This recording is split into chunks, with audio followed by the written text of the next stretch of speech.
Ladies and gentlemen, guests, fellow Oklahomans, the governor of the great state of Oklahoma, Governor Mary Fallin.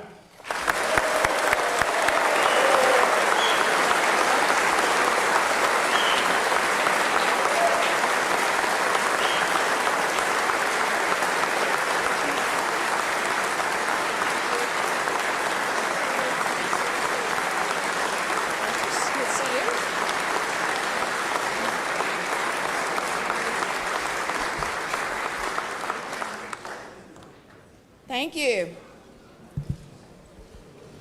Lieutenant Governor Lamb, statewide elected officials, Speaker McCall, President Pro Tem Schultz, members of the court, honorable senators and representatives, cabinet members, our tribal leaders, guests, and citizens of the state of Oklahoma.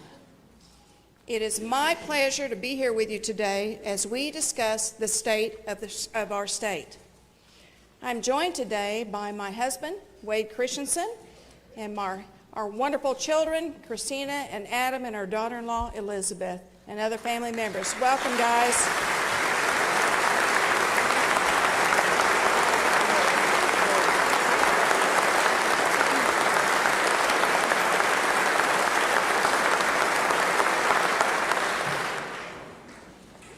I look forward to working with our new legislative leaders, Pro Tem Schultz and Speaker McCall, and continue to work with our Senate Minority Leader Sparks and House Minority Leader Inman. And I want to thank our legislators for all your dedication, your commitment to better government. I especially appreciate the second bond issue enacted last year to renovate this wonderful, irreplaceable building in which we now gather. You might have heard a little bit of construction noise. I asked if they'd mind to stop while I gave my speech today.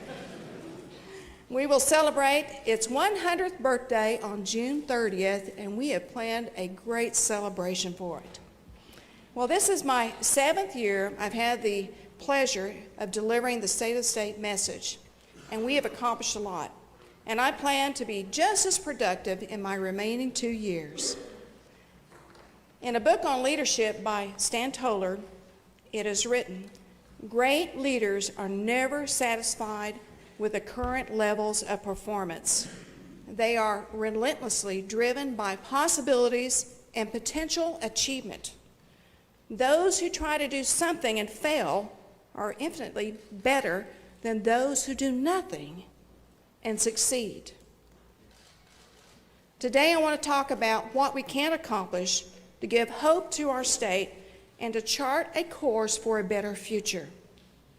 There is no question that the dramatic downturn in our energy sector and an increased loss in our sales tax revenue from online shopping the last couple of years has affected both our state and both our private and public sectors.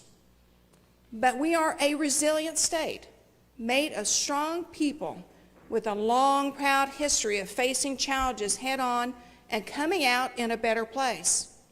We love our families and strive to improve our economy. We are patriotic and respect our law enforcement officers and veterans. We value our freedoms and our liberties. In preparing this speech, I thought about our strengths, which I just mentioned, along with our weaknesses, our opportunities, and our threats. Oklahoma will continue to struggle if we don't fix our structural deficits in our budget.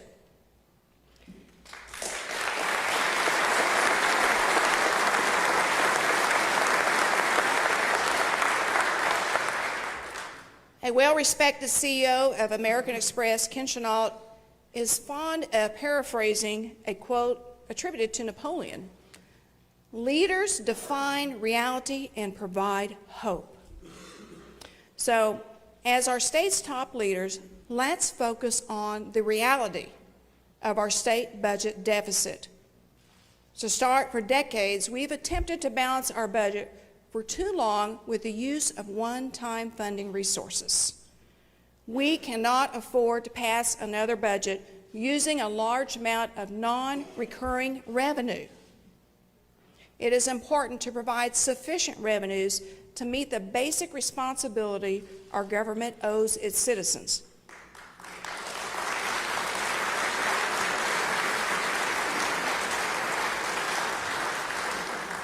And here they are: educating our children,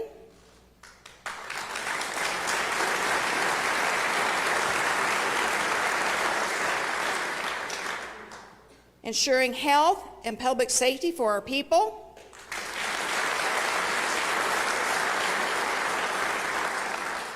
and preserving and improving our infrastructure.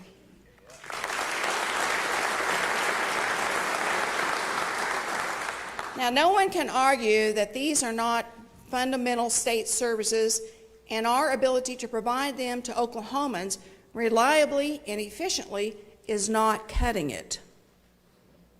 Government in and of itself does not create jobs, but it should provide the right environment to grow the economy through a free market system unfettered by burdensome regulations. It is our responsibility to prepare a plan and a workable budget for long-term solutions to the challenges that our state faces. We must deliver services that work for the people and put people over politics. Now, go right ahead.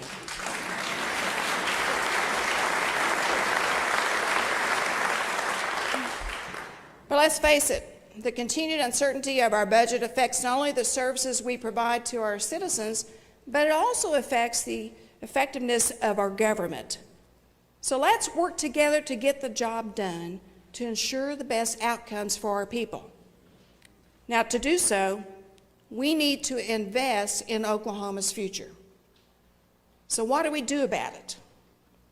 Well, today I'm proposing a series of bold reforms to stabilize our state regarding both our recurring revenue and repairing the structural deficit of our budget. We must put Oklahoma on a solid foundation for its future. This proposal represents a modernization of Oklahoma tax laws that will ensure new growth in years to come, so that we will have the flexibility to prioritize our spending on new emerging needs. This plan eliminates the most regressive tax on the books today, the state sales tax on groceries.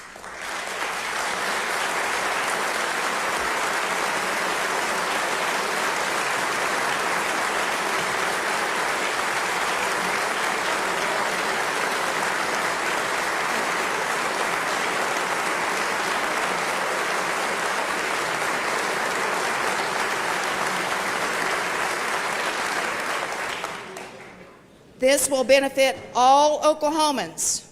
Eliminating the state sales tax on groceries is expected to result in an annual savings somewhere between $350 to $676 for a family of 4.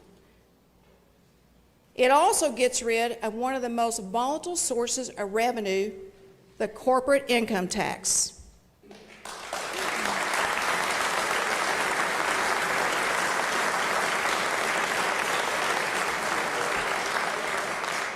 It will work to reduce the paperwork and the red tape burden of many small businesses in our state and boost economic development. Eliminating this tax provides more transparency, as it also eliminates the need for this legislature to pick winners and losers with specific tax credits. Third, sales tax modernization. For many decades, when the legislature first contemplated the sales tax laws to boost revenues. We did complicate it too, by the way. You know, sometimes it comes out what you're really thinking on your mind. Right, judges? Justices? All right, let's start that back again. Oh, goodness. For many decades ago, when the legislature first contemplated the sales tax laws to boost revenues, the economy depended upon the manufacture and sale of goods.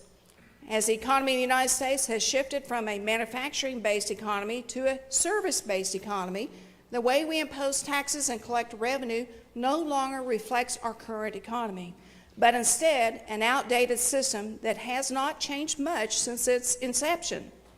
So by expanding the sales tax base, this allows us to eliminate the state sales tax on groceries and the corporate income tax, and it may be possible in the future to further lower the sales tax rate.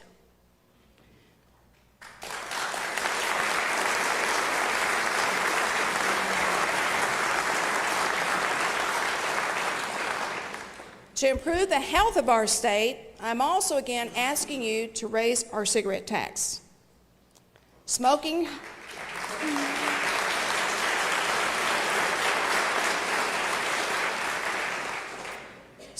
remains the #1 cause of preventable death in Oklahoma. It costs our state $1.62 billion in health care costs. Now, the revenue raised by this can be spent on other current health care needs. Next, for decades, we've talked about how gasoline and diesel taxes should go to roads and bridges. My tax reform plan does that. My plan will ensure that taxes associated with roads and bridges are the funding source for the maintenance of roads and bridges, period.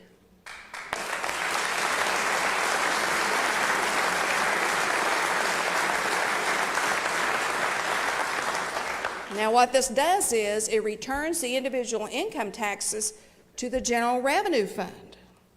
This plan does not, by the way, impact the Department of Transportation's 8-year plan. It will stay intact. Oklahoma currently ranks 48th in diesel tax in the nation and 49th in gasoline tax. So I'm proposing a new revenue stream by increasing our gas and diesel taxes to the regional state average, but below the national average. By trading out the use of individual income tax to a gas and diesel tax dedicated to roads and bridges, this budget change dramatically improves the percentage of revenue collections this legislature will be able to control. As we've discussed for decades, let's put fuel taxes to roads and bridges.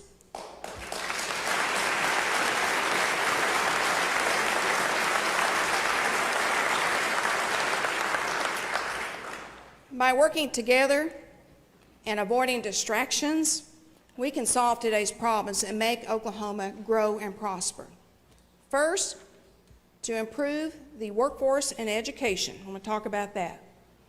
As of August 31, 2016, there were more than 71,000 open jobs in the state of Oklahoma. Of these jobs, almost 18,000 are what we call critical occupations, such as engineers, teachers, nurses, chemists, accountants, and truck drivers. Therefore, in my budget, I'm providing $20 million for higher education programs for critical occupations.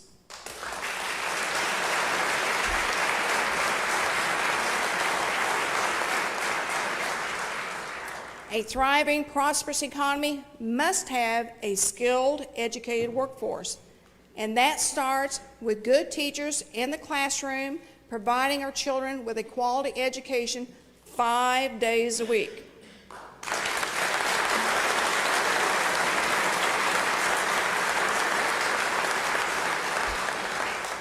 And my budget provides for both.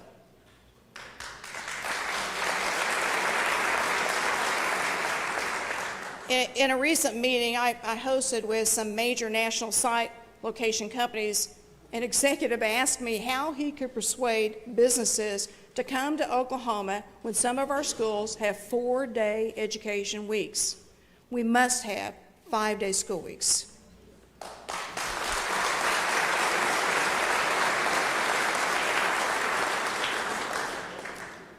Now, let's act on a permanent pay raise for our public school teachers.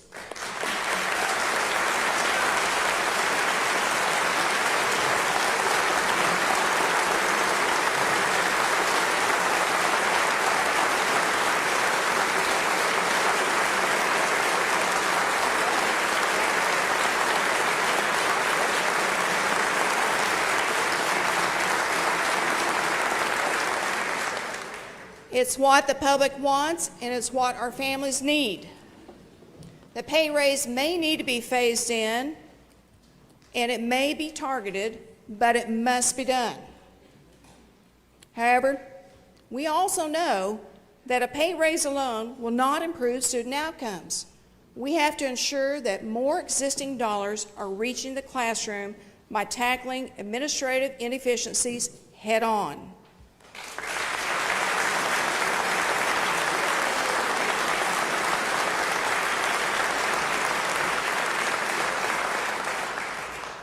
We have a very top-heavy system that needs to be reformed to provide teachers and students more resources.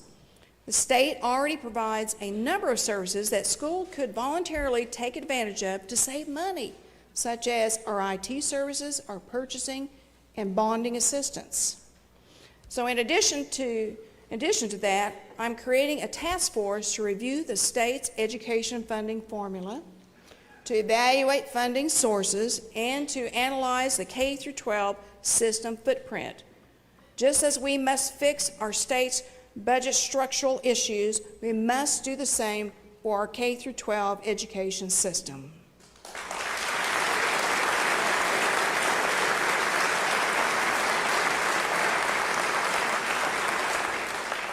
Our education system must be focused on creating the best outcomes. To do so, we must ensure more money goes to the classrooms and to teachers. We must empower students and parents by giving them more choices so they can best address their own needs.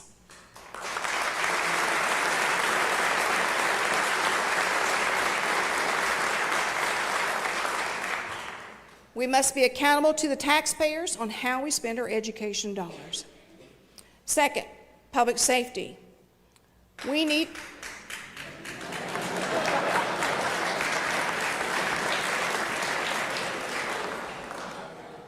Did I wake you up, Commissioner? He liked that part, didn't he? He was awake. I'm just teasing him. He's been ringing off my phone, so here we go, Commissioner. This is your part. Second, public safety. We need to keep our families and our communities safe. Last fall, a dangerous man named Michael Vance Jr. traveled across Oklahoma on a deadly crime spree for a week. Law enforcement was desperate to find him and to stop him. He was spotted in a rural area in Custer County in western Oklahoma. Trooper Brian Costanza drove 230 miles all the way from Multnomah County in eastern Oklahoma to help. Driving at a high rate of speed, Trooper Costanza chased Vance down a dark rural road, blowing out his patrol car's own windshield while exchanging gunshots with Vance, who had an AK-47. I'm sure you've seen the video. It's pretty incredible. Trooper Costanza, along with other troopers who helped to pursue and apprehend Vance, are here. Troopers Chris Hanover, and I'm going to ask these guys to please stand as I call off your names. Trooper Chris Hanover, Trenton Kiesler, Brandon Stewart, Micah Whittington, along with helicopter pilots Brian Sturgill and Cole Patterson, along with Trooper Brian Costanza. Will you please stand and let us thank you for your service.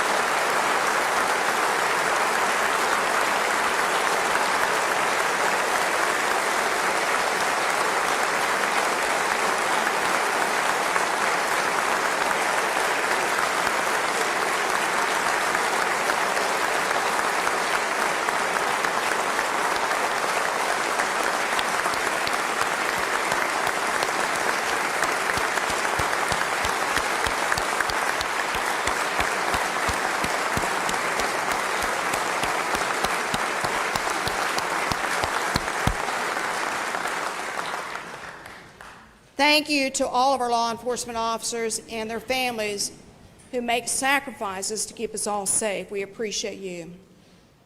Now, approximately 26% of our current Highway Patrol troopers are eligible for retirement. We must prepare for the future and fund a trooper academy.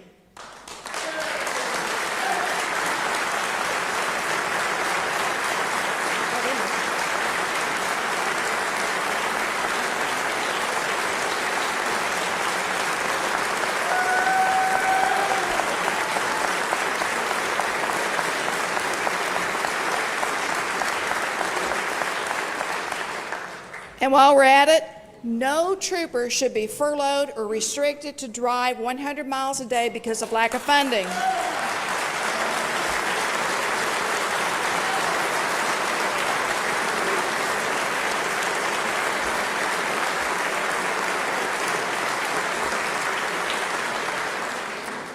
My budget accommodates these issues.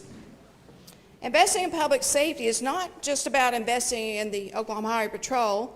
Public safety is also about investing in ways to be smarter on crime and tough on true criminals.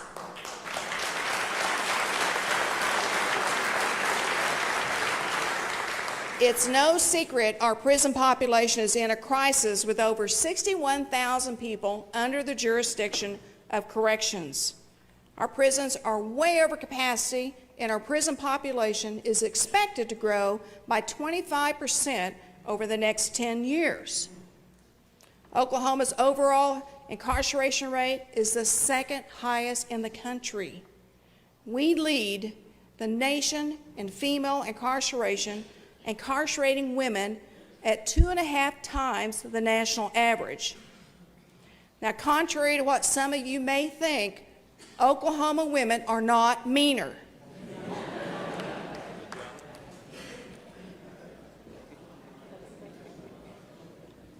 Without reform, Oklahoma must build or lease 3 new prisons, an expensive proposition, even in the best of times.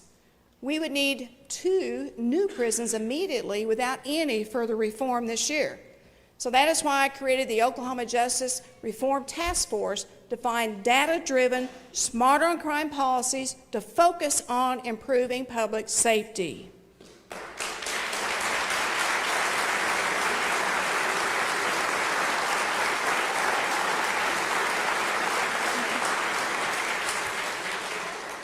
"75% of our new admissions in prison are nonviolent offenders per statute.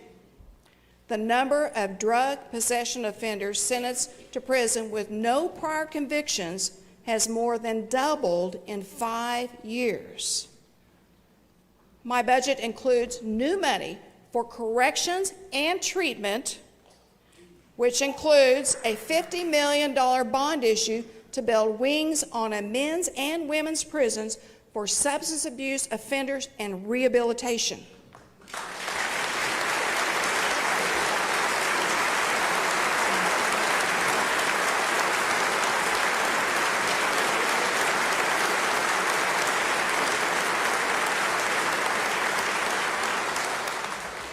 Now, there is unprecedented conservative support on this issue from groups like the American Conservative Union and law enforcement leaders to reduce crime and incarceration.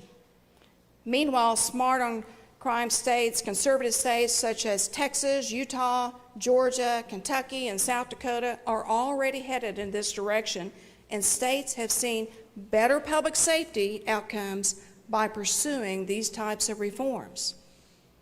As Roy Williams, the president and CEO of the Greater Oklahoma City Chamber of Commerce, recently said, and quote, "Oklahoma spends too much money without positive outcomes locking up low-level, nonviolent people."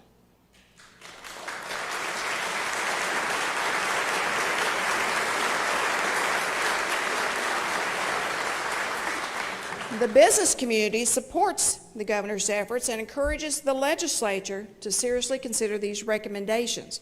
And then he went on to say, "Doing nothing means taxpayers must spend billions more to incarcerate more people or risk problematic federal intervention in our system." And while I'm talking about public safety, send me a bill to fix the real ID licenses.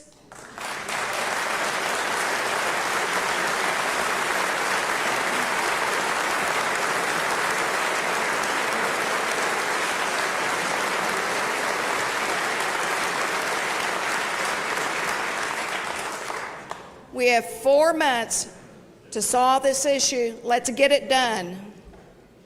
Third, health. As I said in my second inaugural speech, our health outcomes are holding us back as a state, and the status quo is not acceptable. As a result, I've convened a group of healthcare leaders from throughout the healthcare industry and the state government to ensure that we are improving health outcomes and the quality of healthcare and controlling costs. There are too many issues to contend with in healthcare, and Obamacare has created additional problems we must address. Healthcare premiums are increasing at a dramatic rate. Deductibles are so high, people can scarcely afford their insurance coverage that they have purchased, and the regulations that have been handed down from the federal government are creating added costs with very limited benefit.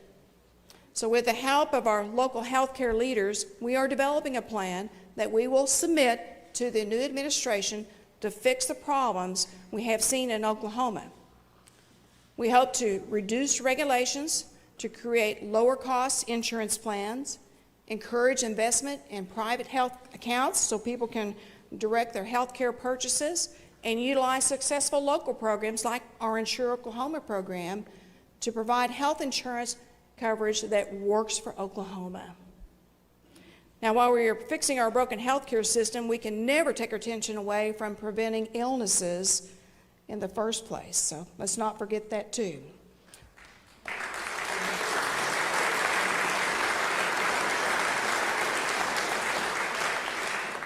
Fourth, we can't continue to ignore our state's crumbling infrastructure. So in my budget, I've identified our state's most pressing urgent needs, along with a bond proposal to address them. They include a new Department of Health lab, so we don't lose our national accreditation, and improving facilities like corrections, mental health, juvenile affairs, just to name a few. So what I've outlined today is a realistic, responsible way to put our state on a successful path. By investing in our state, we create a stronger business climate, a place where people want to live and work and raise their family. But this can't happen unless we roll up our sleeves and do the tough work and make tough decisions. So on your desk, you will find a packet that contains 3 budgets, a red, yellow, and green. So the red budget cuts $668 million, which reflects our current shortfall. That's approximately an 11% cut to all agencies, and by the way, some which have already taken cuts of 20, 30, 40, 50, and even one with a 66% cut over the last many, many years. Your yellow budget drains almost about half of the remaining balance of our rainy day fund, and it also still makes substantial cuts. These budgets would be detrimental to our state, and I don't recommend we consider either one of them. But the green budget presents a path forward, stabilizing our budget structural challenges while investing in core essential services. It actually basically mirrors our 2003 budget adjusted for inflation, but is still less than the 2009 fiscal year budget, which was the highest watermark when adjusted for inflation. We must note also that our student population has grown by 48,000 students since 2009, and our state's population has grown from 3.5 million to just under 4 million in population. So I'm going to show you a chart here on both sides. As you can see on this chart, if we do these things I've outlined, this will give our legislators more control in directing how money can be spent on the state's most pressing needs. If you look at this chart, in the 2017 fiscal year, legislators have control of just a little bit more than 44 cents of every dollar.